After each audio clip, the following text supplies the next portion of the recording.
दोस्तों अभी हम लोग आ चुके हैं बिल्कुल हमारे नॉर्मल स्क्रीन के ऊपर। सबसे पहले इंपॉर्टेंट बात, अगर आप इस वीडियो को देख रहे हैं दोस्तों तो बहुत ध्यान से देख लेना, क्योंकि इस वीडियो में आप लोग इतने सारी नई चीज़ें सीखने वाले हो जो कि शायद से आपने इसके पहले कभी भी सीखी नहीं होगी। हाँ डेफिनेटली ये जो नई चीज़ें रहेगी आपके लिए फर्स्ट टाइम आप सुन रहे होंगे तो थोड़ा सा हजम करना, सुनना, उसको मतलब पढ़ना ये थोड़ा सा डिफिकल्ट आपके लिए हो सकता है। बट ज़्यादा मैं इसको कॉम्प्लिकेट नहीं करूँगा, जितना हो सके ऊपर ऊपर से जो मेन पॉइंट है वो मैं आपके सामने रखने की कोशिश करूँगा। बट येस, ये वीडियो बहुत ज़्यादा इंपॉर्टेंट है एंड आखिर तक इस वीडियो को देख लेना। मैं अगेन कहना चाहूँगा, इवन दो ये शेयर आपके पोर्टफोलियो में नहीं है, ये आपको इतनी सारी चीज़ें सिखा के चला जाएगा कि आप सोच भी नहीं सकते। राइट, तो चलिए अभी हम लोग आ जाते हैं। सबसे पहले शुरुआत कर लेते हैं कि कंपनी ही कौन सी है। तो दोस्तों इस कंपनी का आप चार्ट पैटर्न देख सकते हो, 20% का लोअर सर्किट। 5 दिन का भी चार्ट पैटर्न देखोगे तो 40% ये स्टॉक हम लोग को गिरते हुए देखने को मिल रहा है। लगातार lower circuit lower circuit lower circuit. Sir क्या आप अदानी के शेयर्स की बात कर रहे हो? नहीं, इस कंपनी का नाम है EKI एनर्जी सर्विसेज। सो दोस्तों इस कंपनी से रिलेटेड ये जितनी खबर सामने आ रही है, आपको इतना कुछ सीखने को मिलने वाला है कि आप सोच भी नहीं सकते। सो आप देख सकते हैं ये कंपनी लगातार नीचे जा रही है। अभी नीचे जा रही है मतलब कुछ तो रीज़न रहेगा, तो सारी चीज़ें मैं आप लोगों के सामने यहाँ पे रखने वाला हूँ। 1 महीने की बात करें तो 45% डाउन, 6 महीने की बात करें तो लगभग 60% की गिरावट, 1 साल की अगर हम लोग बात करें तो 70% के आसपास की गिरावट देखने को मिल रही है। एंड 5 साल की बात करें तो कहानी कुछ डिफरेंट ही है। आज भी इतना गिरने के बाद, मतलब 70-80% से भी ज़्यादा क्रैश होने के बाद, ये आज भी कितना रिटर्न दे रहा है? 1700-1600% के करीब के रिटर्न्स। एंड वो भी कब से? 2021 से लेकर कंपनी ने इतने ही शॉर्ट पीरियड में ज़बरदस्त तेज़ी दिखाई थी। राइट, आप चेक कर सकते हो एक ही साल के अंदर अंदर ये तो मतलब अदानी से भी ज़बरदस्त निकला स्टॉक। आप चेक कर सकते हो 7,500% से भी ज़्यादा के रिटर्न्स। राइट, सो डेफिनेटली जो तेज़ी थी वो बहुत ही ज़्यादा थी, तो गिरावट भी उसी प्रकार से यहाँ पे होने वाली थी। बट जो गिरावट के पीछे की वजह देखने को मिल रही है, राइट, वो इतनी कुछ खास देखने को नहीं मिल रही। मतलब कंपनी रहेगी या नहीं रहेगी, मतलब इतना हालत अभी यहाँ पे हम लोग को देखने को मिल रहा है। मतलब क्या है? तो दोस्तों EKI एनर्जी, इस कंपनी की अगर हम लोग बात करें, अभी हम लोग को रिजल्ट्स देखने को मिले। एंड रिजल्ट में आपको पता ही है कि इस कंपनी से रिलेटेड मतलब ऑडिट भी हो जाता है। एंड आप चेक कर सकते हो मल्टी बैगर जो company EKI energy locked in lower circuit, why as a new auditor flag concern. मतलब आप सभी लोगों को मैंने सिखाया है कि ऑडिटर मतलब कौन होता है, कि कंपनी के जो भी अकाउंट्स, बुक्स ऑफ अकाउंट्स, जो भी चीज़ें बनाई जाती है, फाइनेंशियल स्टेटमेंट्स बनाए जाते हैं, PNL, cash flow statement, balance sheet, तो उसको वो कौन बनाता है? एक मतलब देखा गया तो एक चार्टर्ड अकाउंटेंट ही बनाता है, CA बनाता है। तो वैसे ही उसको चेक करने वाला भी कौन होता है? ऑडिटर। ऑडिटर भी कौन होते हैं? चार्टर्ड अकाउंटेंट ही होते हैं। सो दोस्तों ऑडिटर ने क्या किया है? फ्लैग कंसर्न किया है। और कौन से ऑडिटर ने? नए ऑडिटर ने। मतलब इनडायरेक्टली हम लोग कह सकते हैं कि वो ये बता रहे कि EKI एनर्जी पहले ऑडिटर से रिलेटेड उन्होंने जो भी चीज़ें हम लोग को देखने को यहाँ पे मिल रही है वो प्रॉपरली देखने को नहीं मिल रही है। बुक्स ऑफ अकाउंट्स में कुछ ना कुछ गड़बड़ देखने को यहाँ पे मिल रही है। तो चलिए आ जाते हैं, कुछ इसको डिटेल में समझ लेते हैं कि एग्जैक्टली मतलब प्रॉब्लम कहाँ पे देखने को मिल रहा है। जैसे कि मैंने आपको बताया, ये जो नए ऑडिटर है आप देख सकते हैं, वॉकर, आप लोगों को ऐसे मतलब नाम यहाँ पे देखने को मिल जाएगा। तो उन्होंने बताया हाईलाइटेड लाइकली, देखिए क्या बोला है उन्होंने, likely non compliance with specific accounting standard and revenue recognition norms. So दोस्तों सबसे पहले इंपॉर्टेंट चीज़, जब भी आप लोग बुक्स ऑफ अकाउंट्स बनाते हैं तो कुछ रूल्स रेगुलेशंस होते हैं। ऐसा नहीं कि आप मन के हिसाब से कुछ भी चीज़ें लिख दो करके। सो कुछ रूल्स रेगुलेशन होते हैं, जैसे कि मैंने कहा कि स्पेसिफिक अकाउंटिंग स्टैंडर्ड्स होते हैं। एंड उसी में से एक इंपॉर्टेंट स्टैंडर्ड भी है दोस्तों, रेवेन्यू रिकॉग्निशन नाम का। राइट, तो उससे रिलेटेड अगर हम लोग यहाँ पे बात करें, उन चीज़ों को क्या किया गया है? कंप्लाई नहीं किया गया है। ये चीज़ें हम लोग को फिलहाल तो देखने को यहाँ पे मिली है। सो इससे से रिलेटेड अगर आपको डिटेल में जानना है कि अकाउंटिंग स्टैंडर्ड मतलब यहाँ पे एग्जैक्टली कौन सी चीज़ फॉलो यहाँ पे करनी होती है, तो दोस्तों आप देख सकते हैं, ये देखिए Indian accounting standard Ind AS 115, इसमें ये सारे रूल्स लिखे हुए होते हैं कि अगर आपको पैसा मिलता है किसी के और से तो उसको बुक्स ऑफ अकाउंट्स में कैसे दिखाना होता है, कब दिखाना होता है, कितना दिखाना होता है। तो ये रूल्स आप लोगों को यहाँ पे पढ़ने के लिए मिल जाएंगे। MCA के वेबसाइट के ऊपर जाके, सरकार की ही वेबसाइट है, आप चाहो तो ये पढ़ सकते हो। अगर आपको पुराने लॉ के हिसाब से पढ़ना है, पुराना जो कानून था रेवेन्यू रिकॉग्निशन नाम का, वो अकाउंटिंग स्टैंडर्ड में आता था, अकाउंटिंग स्टैंडर्ड 9 के इसमें, तो आप चाहो तो उसको भी यहाँ पे पढ़ सकते हो MCA के वेबसाइट के ऊपर जाके। मुझे पता है कोई भी यहाँ पे पढ़ने वाला है नहीं, बट फिर भी कोई अगर एक पर्सन भी अगर रहेगा तो उसको ये सारी चीज़ें मैं प्रोवाइड करवाता हूँ, क्योंकि इसी के चलते बुक्स ऑफ अकाउंट्स मेंटेन यहाँ पे किए जाते हैं। सो फिलहाल अगर हम लोग यहाँ पे बात करें, ये कुछ रूल्स एंड रेगुलेशंस है जो कि यहाँ पे फॉलो करने होते हैं। तो वो कंपनी ने क्या किया, अकाउंटिंग करते वक्त इसको प्रॉपरली फॉलो यहाँ पे नहीं किया है। एंड इसको फॉलो ना करने के चलते दोस्तों जो कंपनी के रिजल्ट्स आपको देखने को मिल रहे हैं ना, जो अभी कंपनी के रिजल्ट आए थे, यस, वो हम लोग को एक्चुअल पोजीशन से ज़्यादा अच्छे नज़र यहाँ पे आ रहे हैं। ये हम लोगों को चीज़ें देखने को मिली है। एंड जैसे ही ऑडिटर को ये चीज़ें पता चली तो उन्होंने क्या कर दिया, इशू कर दिया क्वालिफाइड रिपोर्ट, क्वालिफाइड ओपिनियन यहाँ पे उन्होंने रिपोर्ट्स यहाँ पे पेश कर दिया।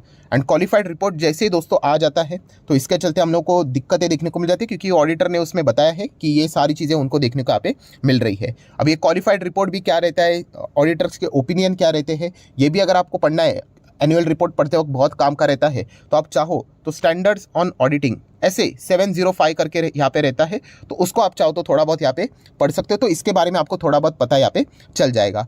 सो दोस्तों यहाँ पे प्रॉब्लम क्या हुआ है कि ऑडिटर यहाँ पे जैसे ही ये सारी चीज़ें चेक करने आ गया तो उनको एक बात पता चली कि ये रेवेन्यू रिकॉग्निशन के जो रूल्स रहते हैं वो उन्होंने प्रॉपरली यहाँ पे फॉलो नहीं किए हैं। एंड इसीलिए उन्होंने पुराने रिकॉर्ड्स को भी चेक किया। पुराने रिकॉर्ड्स कौन से, तो उसके पहले के 9 मंथ के रिकॉर्ड्स को भी यहाँ पे उन्होंने चेक कर लिया। मतलब आप देख सकते हैं दिसंबर 22, सितंबर 22, उसके पहले के, ये देखिए टोटल लिखा हुआ है, 9 मंथ के पहले के भी डेटा को यहाँ पे चेक कर लिया गया। एंड उसमें भी देखा गया कि उन्होंने जो इंड AS 115 अभी मैंने आप लोगों को दिखाया ना, रेवेन्यू रिकॉग्निशन अकाउंटिंग प्रिंसिपल जो फॉलो करने चाहिए वो उन्होंने यहाँ पे क्या किए, कंसिस्टेंटली यहाँ पे फॉलो नहीं किए हैं, उसको कंप्लाई यहाँ पे नहीं किया। ये मैं नहीं बोल रहा हूँ, ये ऑडिटर ने ये रेड फ्लैग यहाँ पे क्या किया है, रेज किया है। क्योंकि जो भी कंपनी होती है, दुनिया की कोई भी कंपनी, अगर यहाँ पे रूल्स रेगुलेशंस को अगर उनको फॉलो करना है तो ये सारी चीज़ें उनको यहाँ पे फॉलो करनी ही पड़ती है। अगर इसको वो ब्रेक कर दे, ऑडिटर का काम ही यही होता है कि वो चेक करे कि ये जो रूल्स रेगुलेशंस बनाए गए हैं, अगर वो कंपनी इंड AS के थ्रू अकाउंटिंग कर रही है तो क्या वो उस रूल रेगुलेशन को फॉलो कर रहा है कि नहीं। एंड अगर फॉलो कर रहा है तो कोई चिंता की बात नहीं, एंड अगर फॉलो नहीं कर रहा है तो ऑडिटर इस प्रकार के अगर रिपोर्ट्स अगर दे देंगे, स्टेटमेंट दे देंगे, ओपिनियन दे देंगे, तो कंपनी में तो लोअर सर्किट के ऊपर लोअर सर्किट ही यहाँ पे लगते हुए देखने को मिल जाएगा। सो डेफिनेटली दोस्तों इस प्रकार के जो आरोप यहाँ पे लगे हैं, तो EKI की बात करें, एनर्जी जो कंपनी है उनको भी पूछा यहाँ पे जाता ही है। तो कंपनी ने खुद को डिफेंड करते वक्त बस इतना ही यहाँ पे कहा है कि जो भी उन्होंने यहाँ पे चीज़ें की है, ट्रांजैक्शंस यहाँ पे किए हैं, जो भी चीज़ें रिकॉर्ड उन्होंने किए हैं, रेवेन्यूज जो भी उनको पैसा यहाँ पे मिला है वो प्रॉपरली यहाँ पे किया है, प्रोजेक्ट जैसा आया था उसी के हिसाब से किया, एंड कोई भी उन्होंने रूल्स एंड रेगुलेशन को तोड़ा नहीं है। ये कंपनी का स्टेटमेंट हो गया। अब ये देखना पड़ेगा कि फर्दर यहाँ पे क्या यहाँ पे इन्वेस्टिगेशन यहाँ पे होता है, क्या नए ऑडिटर्स यहाँ पे आते हैं, वो चेक करके क्या यहाँ पे बोलते हैं। बट उसी के साथ साथ कुछ और भी खबरें देखने को मिल रही है। ये ऑडिटर ने बोला नहीं है कि कुछ चीज़ें देखने को मिल रही है, जैसे कि अलग अलग एनालिस्ट रहते हैं, जैसे कि उन्होंने कहा है कि कंपनी में वेरी लो कैश फ्लो हम लोग को फिलहाल तो देखने को यहाँ पे मिल रहा है। वो भी एक मतलब सवाल यहाँ पे खड़ा कर रहा है।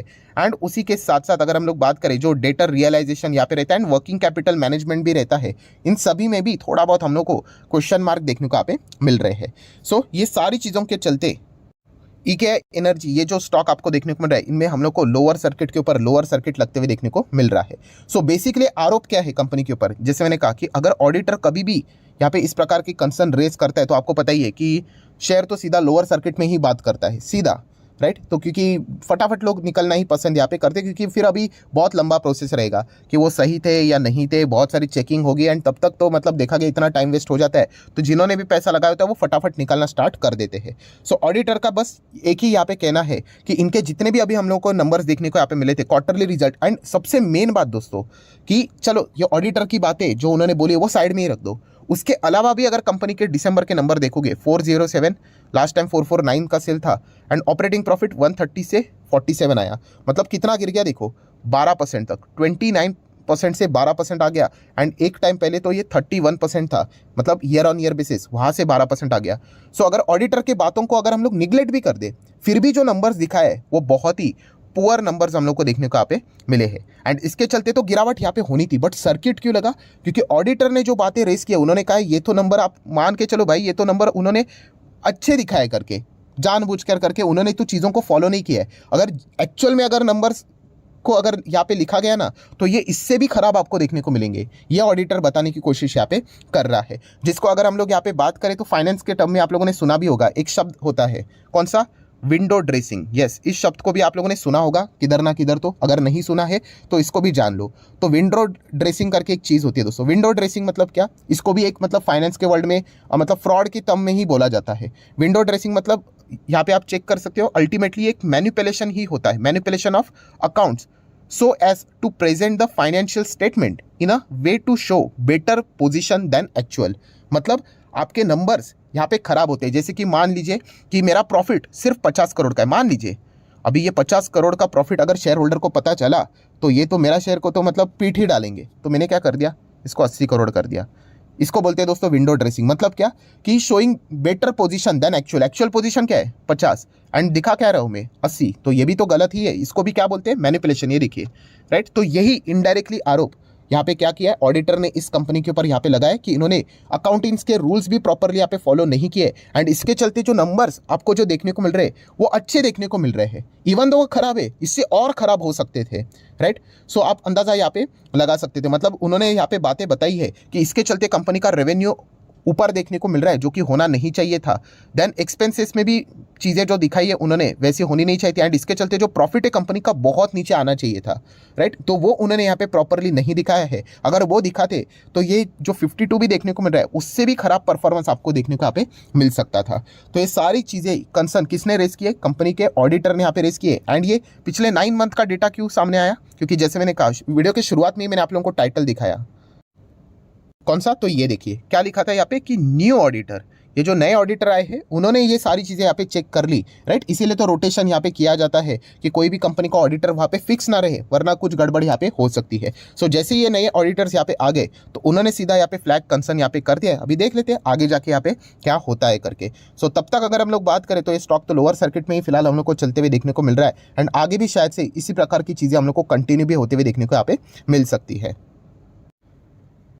सो दोस्तों जितने भी इंपॉर्टेंट पॉइंट्स थे वो सारे मैंने आपके सामने रख दिए। नो डाउट मैं चाहता हूँ इस वीडियो को जितना हो सके फटाफट सिर्फ आर्टिकल रीड करके ख़त्म कर सकता था, बट जैसे मैंने कहा कि आपको कुछ एडिशनल इन्फॉर्मेशन यहाँ पे पढ़ने के लिए यहाँ पे मिलनी चाहिए। जो लोग मतलब देखा गया तो मान लीजिए कि 100 लोग अगर इस वीडियो को देखते, हार्डली 1 या फिर 2 कोई ऐसे व्यक्ति होंगे जो कि जो चीज़ें मैंने आप लोगों को अभी बताई उसके ऊपर जाके वो एक्चुअल में थोड़ा बहुत ऊपर से पढ़ने की यहाँ पे कोशिश करेंगे। क्योंकि अगर आप शेयर मार्केट में हो तो इससे रिलेटेड आपको थोड़ा बहुत तो नॉलेज यहाँ पे होना चाहिए। सो इस वीडियो की बात करें तो जैसे मैंने कहा आपने क्या क्या नई चीज़ें सीखी कि ऑडिटर से रिलेटेड ये जो ओपिनियंस यहाँ पे आते हैं इसके चलते आप क्या कर सकते हो, ऐसे 705 इसको यहाँ पे थोड़ा बहुत ऐसे ऊपर से पढ़ तो लो। उसके बाद अगर आपको रेवेन्यू रिकॉग्निशन से रिलेटेड जानना था तो इंड एस 115 करके रहता है, उसको आप चाहो तो देख सकते हैं। पुराना एएस अगर आपको देखना है तो एएस 9 करके आता है। एंड विंडो ड्रेसिंग, ये 4 नई चीज़ें आप लोगों को आज के दिन सुनने को देखने को मिली है। अभी आगे पढ़ना है नहीं पढ़ना है ये हर किसी का अपना अपना ओपिनियन यहाँ पे रहता है, बट इतना तो पक्का हमें समझ में आ जाता है दोस्तों कि कंपनी का ऑडिटर कभी भी अगर कोई झोल मतलब कंसर्न रेस कर देता है कि कंपनी में कुछ गड़बड़ है करके, कोई फ्लैग अगर रेस कर देता है तो उस कंपनी की हालत बहुत खस्ता हो जाती है। ये हम लोगों ने इसके पहले भी देखा है। सो यही चीज़ अभी इकेआ एनर्जी में भी हम लोग को देखने को मिल गया। एंड स्टॉक तो एक तरफा हम लोग को ज़बरदस्त भागते हुए देखने को मिला था, नंबर्स भी खराब थे एंड उसके बाद इस प्रकार की खबर सामने आना ये तो तड़का लगा दिया। तो ये स्टॉक में तो कितने सर्किट्स लगेंगे अभी तो ये देखने वाली ही बात रहने वाली है। सो आशा करता हूँ कुछ नई चीज़ सीखने को मिली होगी। तो चाहो तो आप इसको लाइक एंड शेयर कर सकते हो। एंड डीमैट अकाउंट अगर आपने अभी तक ओपन नहीं किया है तो लिंक नीचे डिस्क्रिप्शन में 25 वीडियो की लिस्ट आपको बिल्कुल फ्री ऑफ कॉस्ट मिल जाएगी। आपका नाम कौन सा अकाउंट आपने लिंक के थ्रू ओपन किया प्रॉपर्ली कमेंट सेक्शन में मेंशन कर देना, तो हफ्ते भर के अंदर सारे लेक्चर्स मेरे साइड से फ्री ऑफ कॉस्ट प्रोवाइड कर दी जाएंगी ताकि आप शेयर मार्केट को आसान भाषा से सीख सको। सो अदानी में जैसे लोअर सर्किट देखने को मिले वैसे इस स्टॉक में भी देखने को मिल रहे हैं एंड शायद से आगे भी देखने को यहाँ पे मिल सकते हैं। So that's it, thank you very much दोस्तों, we will be meeting our next video. तब तक के लिए बाय बाय।